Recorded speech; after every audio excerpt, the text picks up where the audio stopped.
Hello and welcome to Ryno's Ravens Review. Final one for this season, I guess. I don't know what you can say about that playoff. Well, I guess I do kind of know what I would like to say about the playoff game. We'll see how it goes, since I don't really do a script here. I do have notes that I have. Start out how I usually start out. This is the BaltimoreRavens.com.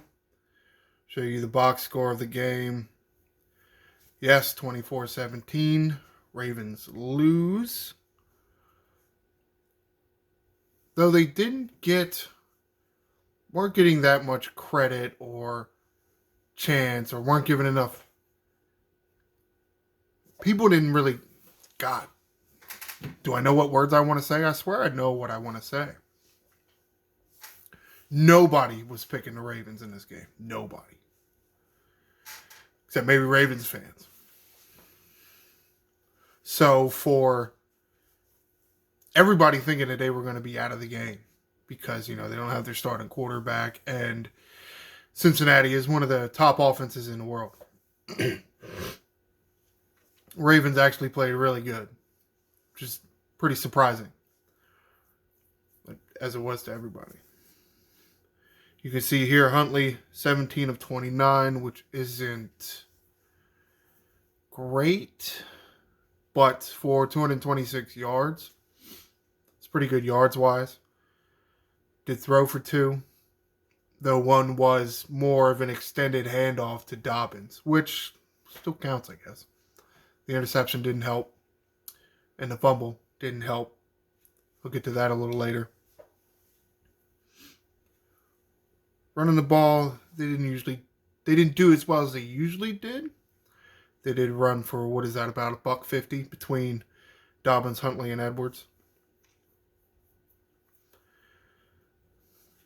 They had a lot more success throwing the ball than I think people would have thought. It seemed like Greg Roman finally seemed to open up his play calling, which I understand not wanting to show people your plays, but you have to get to the playoffs. So how many plays do you have saved up for just the playoffs? I'm getting a little ahead on my schedule, but I'll talk about Roman. It is kind of seeming how that's the way it's going to flow. So I'll just go with it.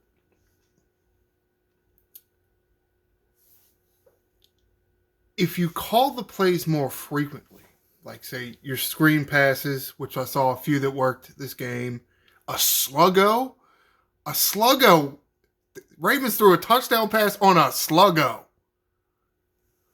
I don't know if I've ever seen that in Ravens history. They barely run slants as it is. To run a slant and go? No. It's not something that you would say is in a Ravens playbook based on what you see. But if you ran them more often, yes, they are always in the defense's mind, but it adds to all the plays that they have to just look for anyway, like halfback off tackle.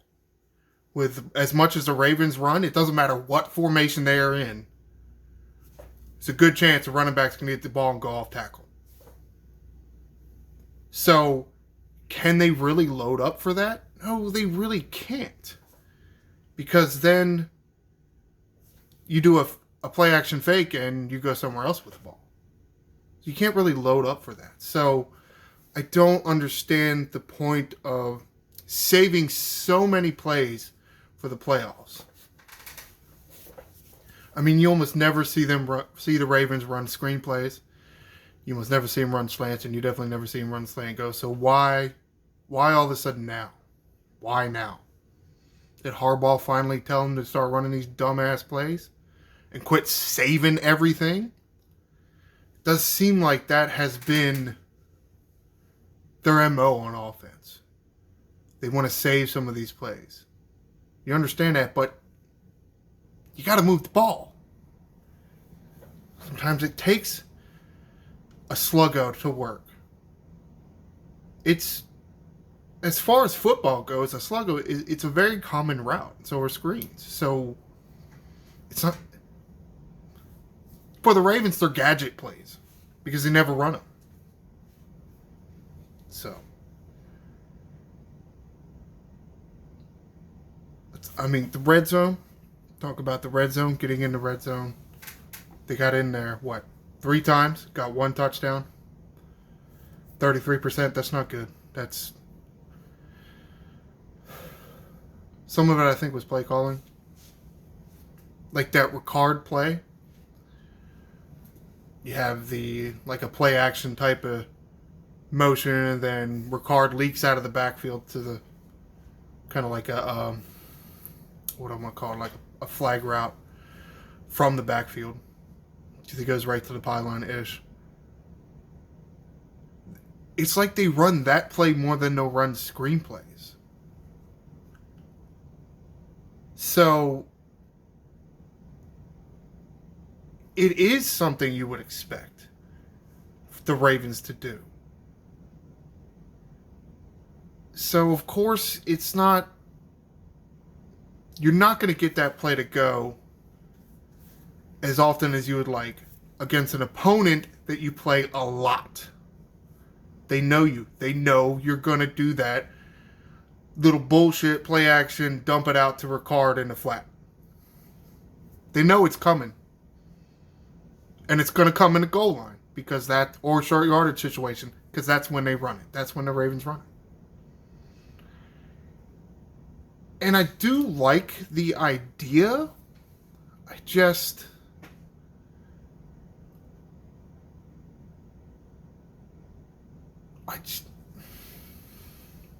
I feel like it wasn't the right time. You're in the red zone. You're struggling. It's one of the Ravens' go-to plays. So logic would dictate you don't go to it. Because that's what your opponent's going to think. Oh, I'm the Cincinnati Bengals. The Ravens are in the red zone and they're struggling. Oh, they're in an I-type formation with Ricard on the field? Okay, let's cover that flat over there because Ricard will probably end up being over there. Now, it may have worked if defensive end man hadn't gotten a hand on the ball.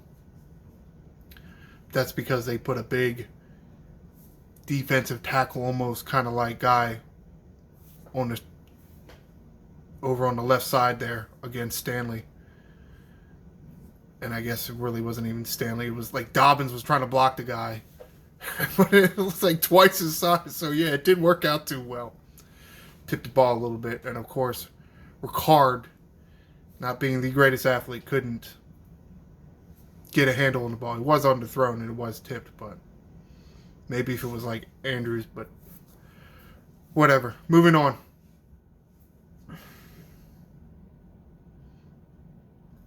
I know it's easy to sit here and say that they shouldn't have run this play or run that play because hindsight is 20/20. Would you have run a quarterback sneak in the red zone where the Ravens did? And you know what the one I'm talking about is. Yes, we know the outcome, so it's like, no, we wouldn't have done it. But at the same time, I'm not sure I really like a quarterback sneak play to get you 2 yards. They were about on the 2-yard line. It wasn't like 1 yard, and I really mean 1 yard, not like on the 1.5 yard line. I really only like it for like 1 yard. 2 yards, your linemen got to get a lot of push. They got to get a lot of push. And if you put 2 people behind your quarterback, you know, you're in a big, heavy set that looks like you're going to go straight up the middle. So where does the defense go? In the middle. Chris Collinsworth even said it on the call, on the broadcast. You had the 2 guys behind Huntley like they wanted to push him forward. Well, the people covering, who was it? Was it Andrews and Ricard or Edwards maybe? The people that were covering them were also right over the ball. if you wanted to go over the top, yes, spread them out. I'd say even if you want to go forward, spread the guys out a little bit. Maybe have one guy in the backfield, not two. And yes, the play was designed for Huntley to go a little lower with that instead of trying to jump over the top and get 2 yards. You weren't jumping over the top and getting 2 yards. That's not something you were going to do. Who's that quarterback for Jacksonville that did it this weekend? It's like, oh, you were watching that game, Huntley. I mean, that's exactly what I said when I saw that play. I'm like, oh my God, that you jackass watching playoff games yesterday should have been getting ready for your game. He was just too far away for that. I think if he was a yard or maybe half a yard, I think that gets in. But you were more like 2 yards. I would have liked to seen Dobbins or Edwards get another handoff. I would say that should have been 4 down territory. You don't run the quarterback sneak on 3rd down. To be perfectly honest, I don't know if you run it at all in that series because isn't that what Cincinnati would expect you to do? Would they expect you to do some kind of toss play to the outside? Not the way you line up, because you lined up with everybody, with the majority of your offense formation inside the tackles, right? They're going to load up right there because they think you're coming straight ahead. But again, hindsight's 20/20. What do you say? Comment below. What do I got? So I talked about Roman. Kyle Hamilton. Kyle Hamilton had a good game. Well, I guess that is debatable. I mean, he is susceptible to coverage, so he did let a few passes get in there. But a few pressures and a big forced fumble when Cincinnati had the ball, obviously. But I felt like that was a good momentum shift in the game. We scored, you give them back to them. Boom, take it right back from, and then, right? Or I guess, was that, or had they not scored yet? I don't remember. You know what I'm talking about. Because the idea is that it was a big momentum shift and a momentum shift for the Ravens. That is probably why they were so close. Because of the interception on the first drive, right? So you got nothing. Cincinnati has a few points on the board, and then they got the ball again, and then bam, here comes Hamilton, knocks the ball out. So yeah, I mean, I think that's why we were in the game. Hamilton knocks the ball out. We take it down and score. There's momentum. Momentum is in our favor. It's not in Cincinnati's favor. Let's see what else is next on the list. Linderbaum snap issues. And it seems, and I just say Linderbaum because he was a center. He was a center.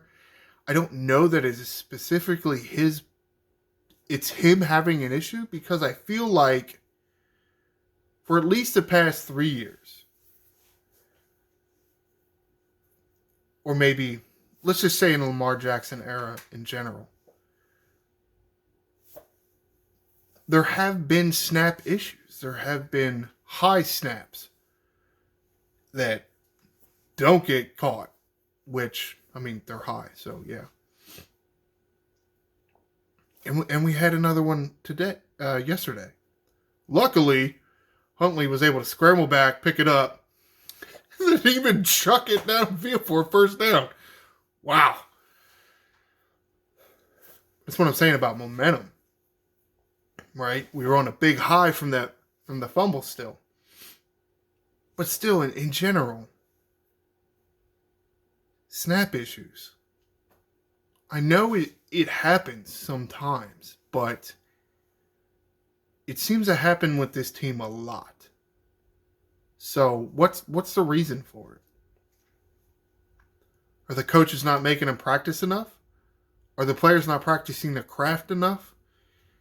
Is there something with the collective bargaining agreement that says time for this, time for that, time for that? Oh, time to go home. Can't have your players practicing no more. Just possible because players hate practicing. But the center quarterback exchange is very important. If the quarterback never gets the ball, how do you ever do anything on offense? So that's like number one. That's like number one on the list. You want to go to practice? Practice having your center get the ball to the quarterback. I mean, it just happens it's been happening way too often for this team. Way too often.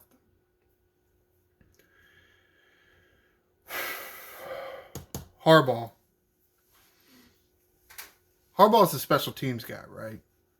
So why is it that towards the end of the game, you get a 3-and-out on Cincinnati, and then you got guys bashing themselves up the middle and getting through, which is nice because you'd like to have an opportunity to block a punt, but at the same time, you're getting the Cincinnati offense off the field. If you're going to go after the punter and try to block it, make sure you don't hit the guy. And why am I bringing this up? Because guess what? It happened. And not only did it happen once, because that penalty gave Cincinnati another chance to get first down. Well, the defense stood up again. And then what happened? Dudes come crashing up the middle again. Luckily, there wasn't a penalty, even though you might have an argument to say that it should have been a penalty for running into the kicker. I guess is what it's called. You're not really smashing into him like, they say a quarterback after he throws the ball. It's just you're not giving him a spot for his leg to land after he kicks the ball. But again, I get it. We want to block the ball, sure. Get the ball closer. Can we not roll up over the kicker? Can we not do that? Is that possible? You're the special teams guru. Timeouts. Hold on.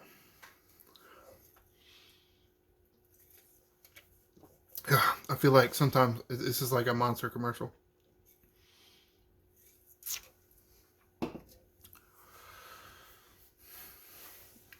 Beside that, that shit about running into the punter all the damn time. Ravens did get the ball back and moved it to scoring position to try to tie or win the game up with a 2-point conversion. Would have liked to see how that decision went. I don't really like the way Harbaugh used the last timeouts, or didn't, because the game actually ended with one timeout left. Did use one on defense when, they were stopping Cincinnati, so you don't want them to keep running the clock down. You want to save them. That made sense. That was good. I feel like I don't see Harbaugh do that enough, so I will say, good job. You did a good job on that one. But I felt like you could have used at least one, after the 2-minute, right? They got to around midfield-ish at the 2-minute mark, then ran a play, and then like 40 seconds ticked off the clock before you ran the next play, which happened to be an incomplete pass. And so the clock did stop. And I understand you don't want to give them the ball back. But you got about 50 yards-ish to go to get a touchdown and tie the game. You have 2 minutes. Are you really worried about them getting the ball back yet? Should you be worried about Cincinnati getting the ball back yet? No. You really shouldn't. Other teams, maybe. Ravens offense? No. Number one, score points. Because you have problems doing that. I understand you don't want to give them the ball back and give them a chance to go down the field and kick a field goal. But you have to get the points first. You have to get the points first. And if using a timeout around, I want to say around, when did the play they ran coming out of the 2-minute warning, I think they should have called a timeout there instead of letting 40 seconds tick off the clock. I feel like it would have given you more options because then you would have been around the 35-yard line with about a minute 40-ish instead of like a minute 20. Yes, 20 seconds, but you can use it just seems like you could have used the middle of the field more and gotten closer to the end zone. Now that's not the way Harbaugh felt. I saw his press conference at the end of the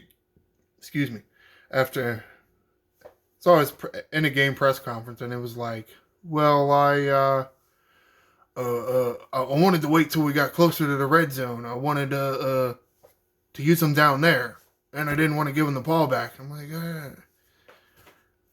okay. However, man. So, didn't use the timeouts, that's fine. So they were trying to throw a 30-yard touchdown pass with a few seconds left to end the game. If you'd have saved time, maybe you could have gotten up closer. So instead of trying to throw a 35-yard touchdown pass, and I guess technically he drops back, so maybe 40 yards. And yes, I know there was a holding penalty in there somewhere, so that didn't help.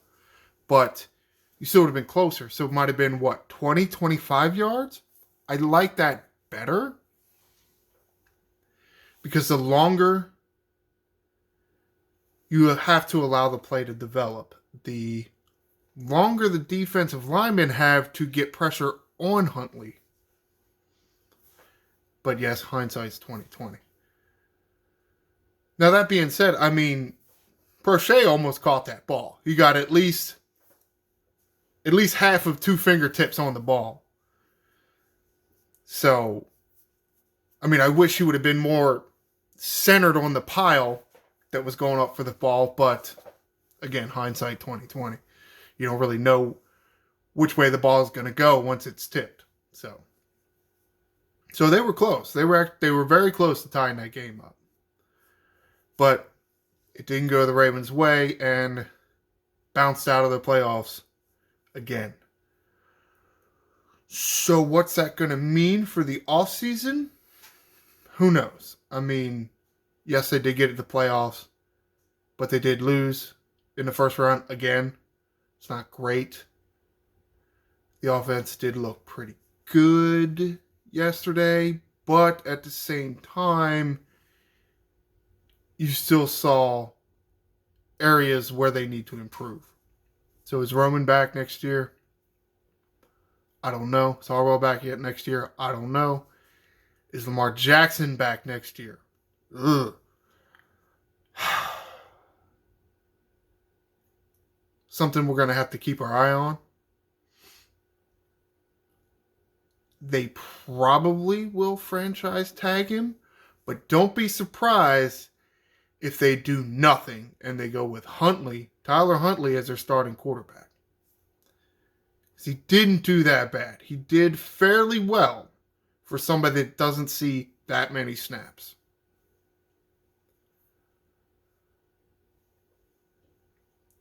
This is my last weekly show.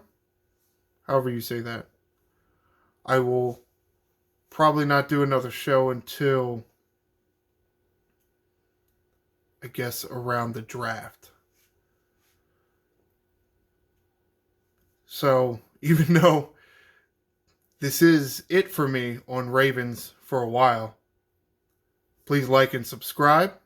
Thank you for watching. I am the Angry Ryno.